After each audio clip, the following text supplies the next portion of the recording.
La otra gran contribución a la cultura europea de un rumano es el dadaísmo inventado por Tristan Tzara. Hay muchos coinventores, hay muchos que están soñando un poco algo parecido. Cavia, Marcel Duchamp.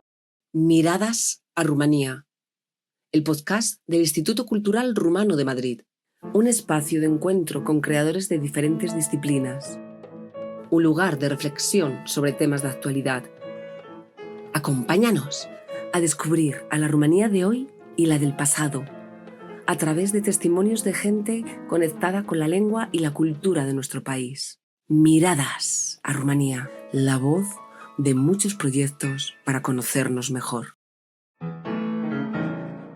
Antes que nada, quisiera dar la bienvenida a nuestro invitado, Juan Manuel Bonet, que fue director del Instituto Cervantes, director del Instituto Cervantes de París, fue director del Museo Reina Sofía de Madrid, de Arte Contemporáneo, del Instituto Valenciano de Arte Contemporáneo y muchos otros cargos a lo largo de su vida.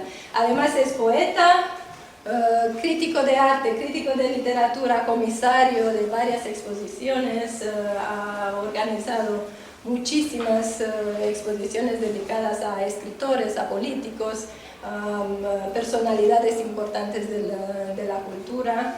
También monográficos, ediciones críticas, podéis encontrar muchísimos de sus escritos, literarios, filosóficos, artísticos, por si queréis descubrir más sobre su larga trayectoria profesional y de autor.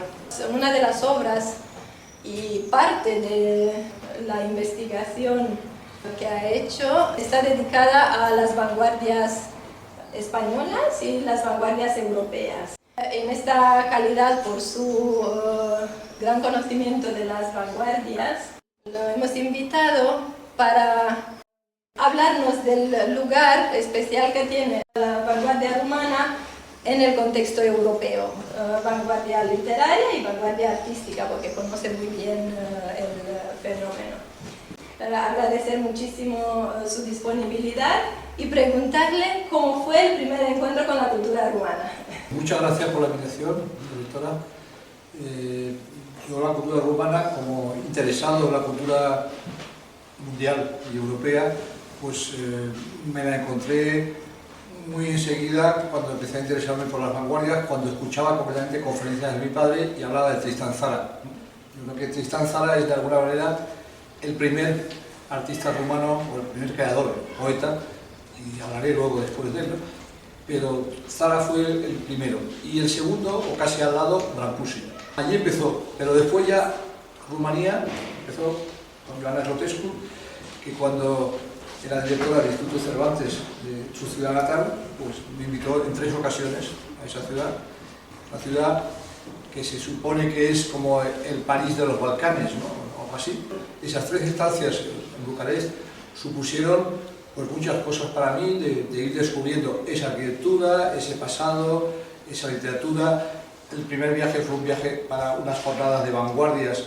La segunda vez que estuve, yo creo que fue para llevar a la exposición, ¿te acordarás?, de Catalán Roca, una exposición de un fotógrafo español de la época franquista. Y el tercer viaje fue un viaje que fui con Andrés Trapiello, y en concreto era para presentar un libro suyo que se acaba de traducir al rumano, ¿no? Que me parece que era la biografía de Cervantes, ¿no? Y también presenté otro libro de Agustín Sánchez Vidal sobre Dalí en una librería estupenda que estaba en el Boulevard Mayero. Recuerdos preciosos, seguro que le encantaría volver y sí, descubrir otra Bucarest ahora, lo que ha cambiado seguro, muchísimo. sí. Hablaba antes de Tristan Tzara y de su dimensión polifacética. La mayoría de los vanguardistas rumanos tenían esta dimensión. Hemos establecido el tema hoy porque recientemente se ha publicado el libro de Benjamin Fondan, un rumano de origen judía, poeta, cineasta, filósofo, él mismo un gran pensador, y este libro que acaba de publicarse en la traducción de Cristian Santacroce es su gran libro de filosofía que une la literatura, un lirismo profundo, con la filosofía. Y no es el único, Piombina, Gerasim Luca, todos tenían varias facetas artísticas. Hombres orquesta.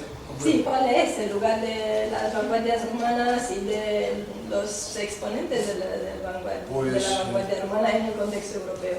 Enseño a Dimitri Pachulea, lo descubrí en el museo y me pareció como una especie de predecesor de Brancusi. De alguna manera es el simbolismo, las esfinges, las quimeras, son como formas que se desgajan un poco como de un óvulo. Y luego Brancusi, ¿no? Brancusi yo creo que es vuestro artista nacional, de alguna manera, ¿no? Es el fundador de la modernidad rumana, es alguien que llega a París muy pronto, que sale del simbolismo, que es una figura de una pureza extraordinaria, que en París su taller, que está construido, como sabéis, a la sombra del Pompidou, es como si fuera, digamos, uno de los laboratorios centrales de la modernidad, y muchísima gente pasó por ahí Ezra Pound, pasó por ahí Eric Satie, pasó por ahí y lo fotografió Man Ray. Pasaron muchas bailarinas rumanas que había en París en aquella época. El taller, por cierto, ya no existe, o sea, la calle Brancusi se arrasó dentro de las desoladoras operaciones urbanísticas de Montparnasse. A mí esta escultura me parece una pureza total, ¿no? O sea, Brancusi es algo como excepcional, vamos, tiene una vivencia muy particular de la realidad. Enseguida se va a ver su obra en los Estados Unidos. Esto es una foto en la galería 291, la galería de Camera Work de Stiglitz en Nueva York, y en un momento determinado en la aduana ven una masa de metal, vamos, creo que es un bronce pulido, y piensan que es una pieza industrial, y no me acuerdo si hubo una especie de incidente. La búsqueda de la esencia. Estos son la pareja esa tan bonita. Esto es una pieza que estaba en la colección Arensberg de un dadaísta neoyorquino. Esto es el propio taller donde los propios pedestales también forman parte de alguna manera de la obra. Otra persona que lo conoció y que escribió sobre él, publicó un artículo en España, es Pic Adrián. Era un personaje muy interesante y publicó un artículo con sus recuerdos sobre Brancusi. Su hermana fue la primera arquitecta titulada, de Cataluña. La ha descubierto hace poco. Sí, Margarita Brenda. Y era muy apreciada por Abreu Bohigas. Construyó muy poco, pero es una leyenda casi en Barcelona. Y yo estuve hace poco en el que fue el taller de Pic Adrián, viendo sus papeles y sus libros, súper interesantes. Pues él fue el primero que en España publicó sobre Brancusi. Bueno, decís Brancusi, ¿no? Algo así. Brancusi. Bueno, estas son algunas de las bailarinas. Lisica Codreanu está bailando en el estudio de Brancusi. Todas estas imágenes son de eso. Esto es Eric Satie, el grandísimo compositor francés, fotografiado por el propio Brancusi, porque Brancusi hacía fotos de sus esculturas. La exposición que hubo en Málaga, ¿te acuerdas? Hace unos años en el Pompidou de Málaga, había esculturas originales, había dibujos, pero también había bastantes esculturas, había mucha escultura fotografiada por él mismo o amigos fotografiados por él mismo. Esto es un retrato de Nancy Cunha, una mujer que fue la exaltadora del arte negro en el París de esa época, y es una preciosidad de escultura. Esto es una instalación suya con luz, y esto es un cuadrito de Steichen, el fotógrafo, inspirado en la columna infinita cuando se había instalado en ese pueblo del sur de Francia. Y esto es una pieza que está en su ciudad, ¿no? Me parece estar... Eso. Es una pieza monumental muy extraordinaria. Él hizo también alguna pieza monumental, se fue a la India. La otra gran contribución a la cultura europea de un rumano es el dadaísmo inventado por Tristan Tzara. Hay muchos coinventores, hay muchos que están soñando un poco algo parecido. Picabia, Marcel Duchamp, todos amigos de él. El que va a articular el sistema galáctico un poco del dadaísmo es él, ¿no? Este es un libro que Darie Novaceanu, hispanista y diplomático y tal, tradujo al español para las prensas de Zaragoza la poesía simbolista, y la poesía simbolista suya es una búsqueda pre-dadaísta, ¿no? Hay un caos, pero todavía no hay la ruptura total con los cánones que va a ser el dadaísmo. Pero es interesante ver que casi todos los grandes rupturistas de la modernidad, no solo digo en Rumanía, sino en general, partieron del caldo de cultivo del simbolismo. Picasso hizo eso, Pessoa hizo eso, Stiglitz en fotografía hizo eso, Erik Satie hizo eso. Es gente que va del simbolismo a Dada, o del simbolismo al constructivismo, o sea, Torre García, en fin, hay un montón de gente que así. Y Tristan Tzara es un grande en ese sentido. Pues Fosseau logró enseñar cómo Tzara, y ahora mismo lo vamos a ver, dialogó con todos los artistas de su época, articuló el dadaísmo literario, pero claro, el dadaísmo no era ni literario ni no literario, eran gentes, lo que tú decías, que siempre estaban a la vez haciendo un poema, haciendo una acción y haciendo un cuadro. Marcel Janco, ahora mismo vamos a ver algunas esculturas suyas, pero también pintaba y también escribía. Tristan Tzara no tiene obra plástica, pero casi todo. Picabia es doble militante, o sea, hay muchísimos suites, o sea, muchísimos que fueron las dos cosas. Esto es un retrato de Tzara por Janco. Esto es el primer libro dadaísta de Tzara hecho en Zúrich, que es con grabados de arte. Alsaciano, poeta, escultor, en alemán, en francés, hombre de frontera, frontera entre la geometría y lo surreal. Aquí está Tzara por Picabia, otro de los protodadaístas. Aquí está una antología de Dada con Arp, magnífica cubierta. Aquí está una máscara de Tzara por Marcel Janco, que también fue arquitecto. Escribió y pintó y acabó su vida en Israel, etc. Esto es Tzara, esta foto me encanta, es Tzara llegando a la estación de París con sus bagajes, ¿no? Con sus equipajes. Veis que tiene pegado allí Dada y bueno, todo eso está lleno de folletos, de libros, de cuadros de amigos, ¿no? Y está llegando a la estación como un viajante internacional de la vanguardia. Esto es un buenísimo cartel preminimalista de una exposición hecha en Zúrich con una conferencia de Tzara. Pero fijaros la tipografía, que es geométrica. Tzara no es solo un destructor, es también un constructor o reconstructor. Pues esto es la lista de los presidentes y presidentas, ¿verdad? Publicada por Tzara en el año 20 en su revista de Zúrich. Y aquí hay españoles como Rafael Cansinos Asens, por ejemplo, o chilenos como Vicente Huidobro y Joaquín Eduards Bello. Toda esta gente los articula como presidentes de un movimiento y la internacional que monta Tzara actúa en Chile, actúa en Estados Unidos, actúa en Barcelona, actúa en Zúrich, actúa en Rumanía, en fin, en todas partes, ¿no? Y aquí, este es el mapa, digamos, de su mundo, ¿no? Aquí está él, justamente ese mismo año 20, rodeado de montañas de revistas. Ahí está un número 3 de Dada. Aquí está él, fotografiado por Man Ray. Este cuadro está en el Reina Sofía, es él pintado por Robert Delaunay. Esta es la casa que os decía antes, la casa suya del Boulevard Junot, una casa absolutamente geométrica y racional. Esta es otra foto suya por Kertész, fotógrafo húngaro de París. Estos son sus primeros poemas, los simbolistas. Los republica en los años 30 con un prólogo de Sasha Pana. Esto es Tristan Tzara en Valencia, en el Congreso de Intelectuales Antifascistas del 37, aquel congreso al cual vinieron tantísimas gentes de todo el mundo en plena guerra civil. Esto es un libro, uno de los muchos libros que ilustró, por ejemplo Picasso ilustró varios libros. Esto es un libro con Miró, preciosísimo. Esto es una doble página del libro con Miró.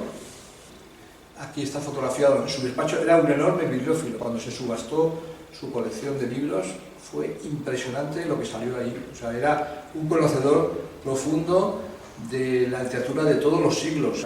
Era un gran erudito. O sea, no era un dadaísta. O sea, luego fue muy cercano al surrealismo. Fue también militante comunista. Luego se apartó. Pero fue alguien que estaba rodeado de una biblioteca extraordinaria de gran bibliófilo de grandísima altura. Esta es la revista que hizo Dada. Allí ya aparece en escena Marcel Janco. Este es él por Picabia, Tzara. Esto es él por Janco, una escultura muy divertida, como una máscara, ¿no? Un poco carnavalesca. Esto es Lucien Blaga, un poeta simbolista, podemos decir, pre-vanguardista, retratado por Janco.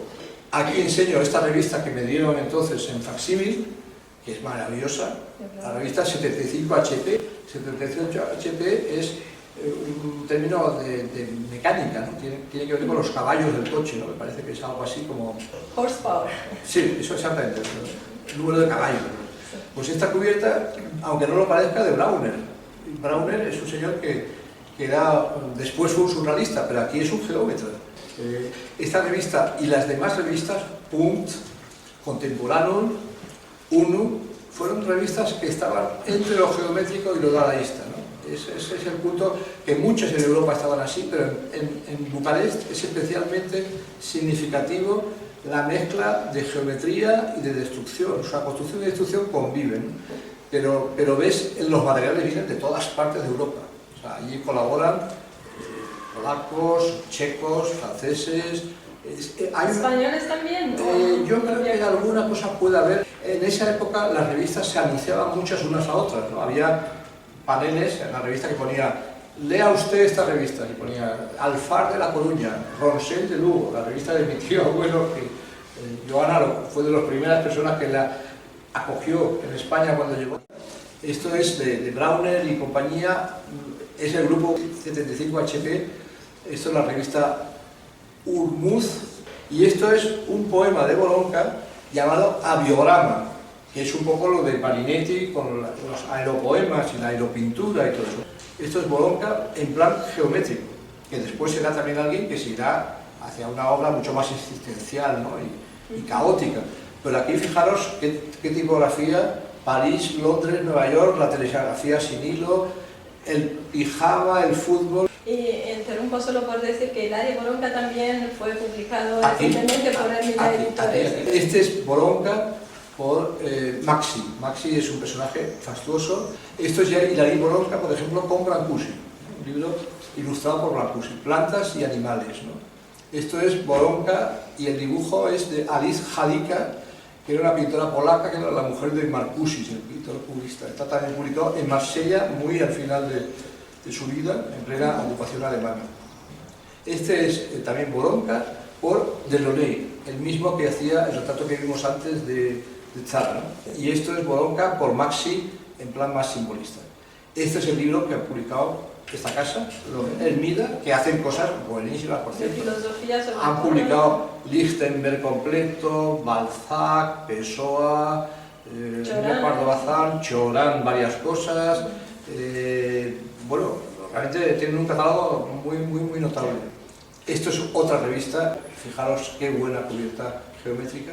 Esto es Uno, que esta concretamente es la más tardía de todas ellas. Otra más de Uno. Esta es fantástica. Creo que el fotomontaje de arriba me parece que es de Shashapana. Esto es Contemporáneo y esto es de Janco también. Si veis el sumario, le podéis adivinar: Albert Leisses, Le Corbusier, Janco, etcétera, etcétera. Son revistas totalmente... circula toda Europa por ellas, ¿no? En este momento en Bucarest era el epicentro de las vanguardias. Esto es otro libro publicado por la misma editorial. Esto está traducido por Garrigós. Esto es Max Blecher, otro personaje judío extremo también. Esto es Victor Brauner. Victor Brauner a mí me fascina absolutamente.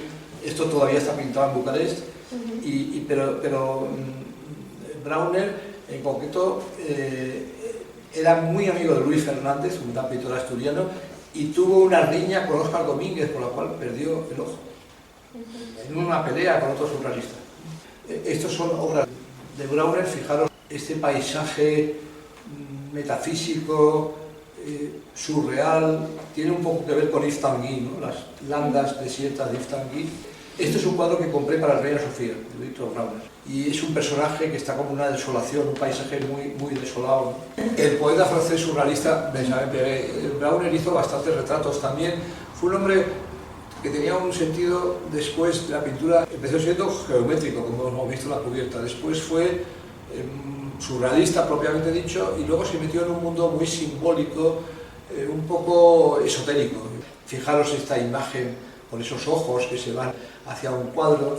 Esto es un homenaje para un surrealista chileno, Jorge Cáceres, y esto es un bestiario. Es un hombre que dentro del surrealismo tiene un lugar aparte porque al final se metió como en su propio territorio, digamos. Este es un precioso cuadro suyo, un retrato de André Breton, y esto es él trabajando, digamos, en la propia naturaleza, en la playa de Varangeville, en Normandía, que es una playa donde Drac tuvo una casa y donde pintó sus constelaciones. Este es el amigo Fondant, en una foto de Man Ray, que es una foto totalmente dadaísta, de performance, ¿no? Digamos, tiene su propia cabeza entre las manos, ¿no? O sea, es una foto, es un fotomontaje, evidentemente. Y esto es un libro que nunca he visto físicamente, ya me gustaría encontrarlo, que es de cine poemas de Fontane con 2 fotografías de Man Ray. Esto es una cosa de una rareza extrema, lo he visto anunciado por algún lado, pero no lo he tenido nunca en las manos. Fontane, tú lo mencionabas antes, se interesaba mucho por el cine.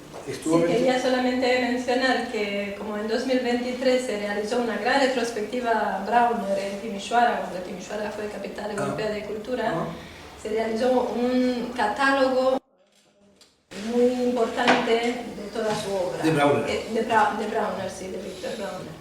Entonces esto puede ser un documento interesante para quien quiera profundizar. Pero esto de Fontane es interesante porque aquí Fontane está metido en la total vanguardia, porque él era del grupo de estas revistas que hemos visto, ¿no?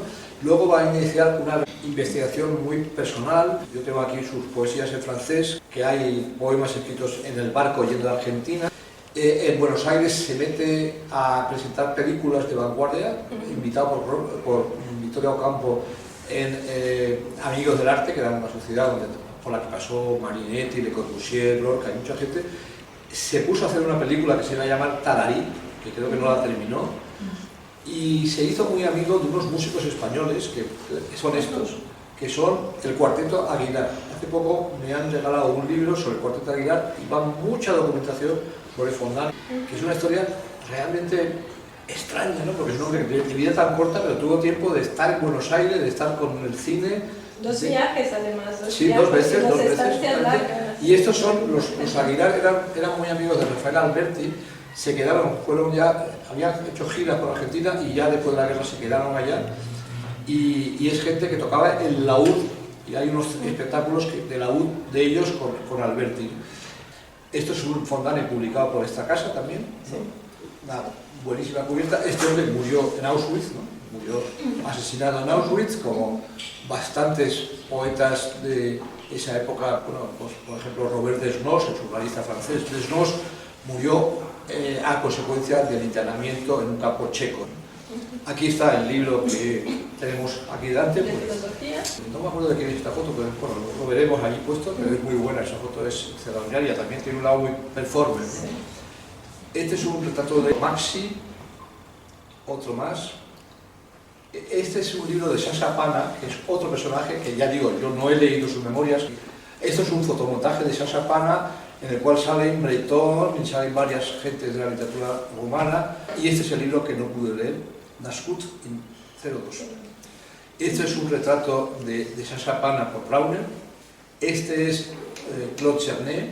Este es un precioso dibujo de Joseph Sima para ilustrar un libro de Cernet. Yo a Cernet no llegué, yo no sabía que era rumano, me enteré muy tarde de que era rumano porque no es un nombre que suena rumano, se llamaba de otra manera. Yo llegué a él a través de un pintor español que es Juan José Luis González Bernal, que era un pintor que se exilió en París y que murió en 39, muy joven, y que era íntimo amigo de Henri Michaud.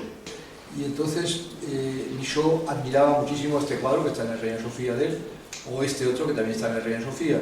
Y yo hice una exposición sobre este pintor González Bernal, y entonces fue cuando encontré textos de Cernet sobre él y me enteré ya de que Cernet era un rumano que pertenecía a todo este mismo mundo. Y aquí tenemos, bueno, hay que evocar evidentemente a Cioran, ¿no? Es un grande nihilista, es un dietarista formidable, es alguien que renegó de su pasado entre lenguas y culturas, entre 2 lenguas y culturas, entre Rumanía y Francia, que deja atrás un pasado político tumultuoso. Esta es una foto preciosa del Cioran tardío, que es alguien que trató mucho Fernando Savater, y lo trató mucho este fotógrafo, Jesse Fernández, que yo he expuesto. La viuda tiene como 40 o 50 fotos de Cioran, tomadas por su marido en la casa de Cioran, en el barrio latino, en la rue de l'Odéon, en París.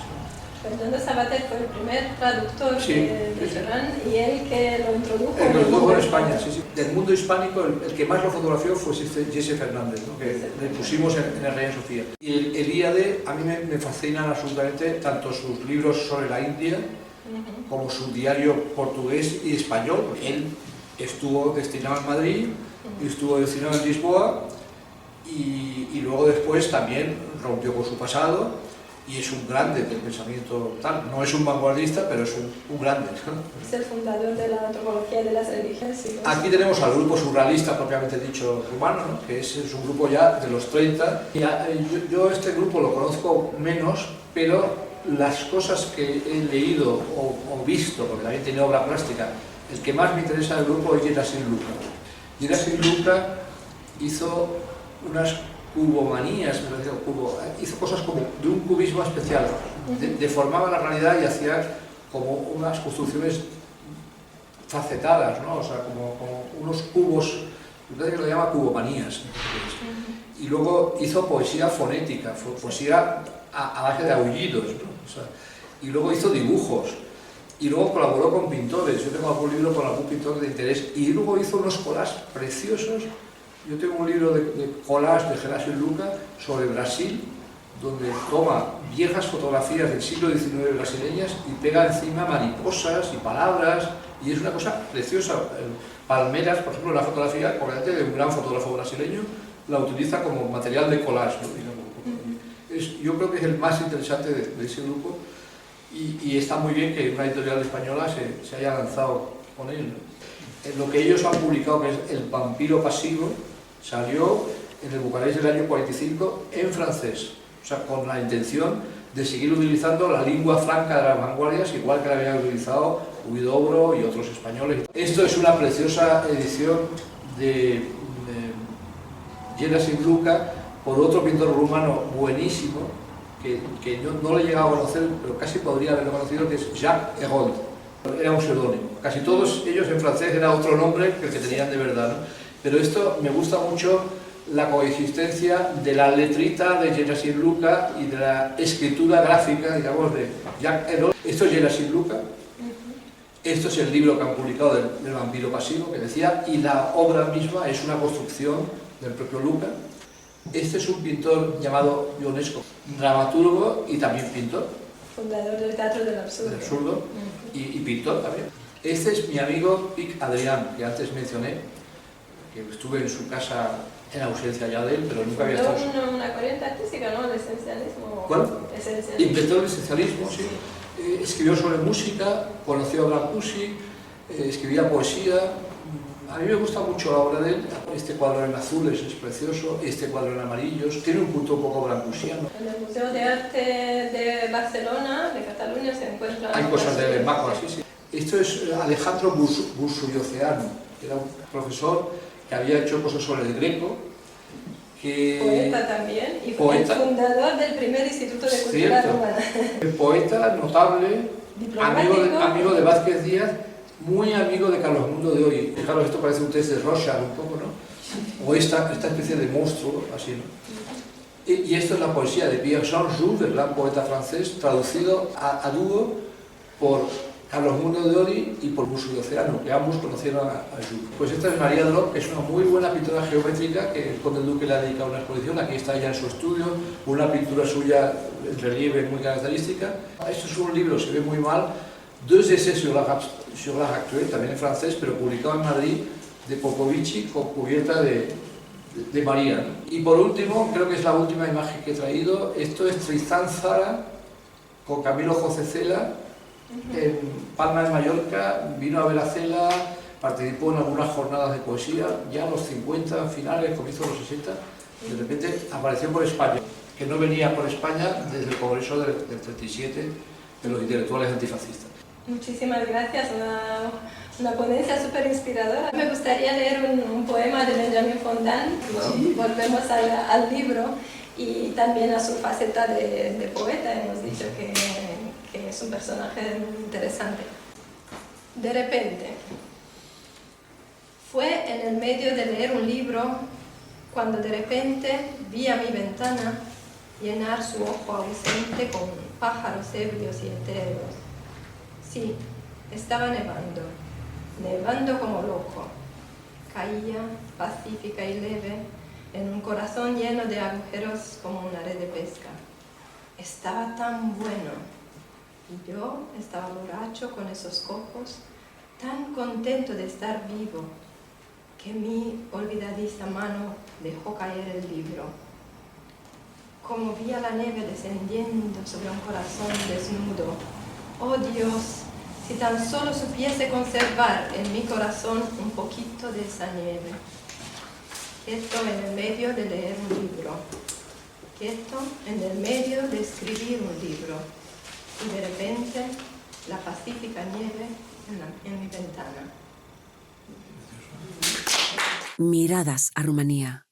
La voz de muchos proyectos para conocernos mejor.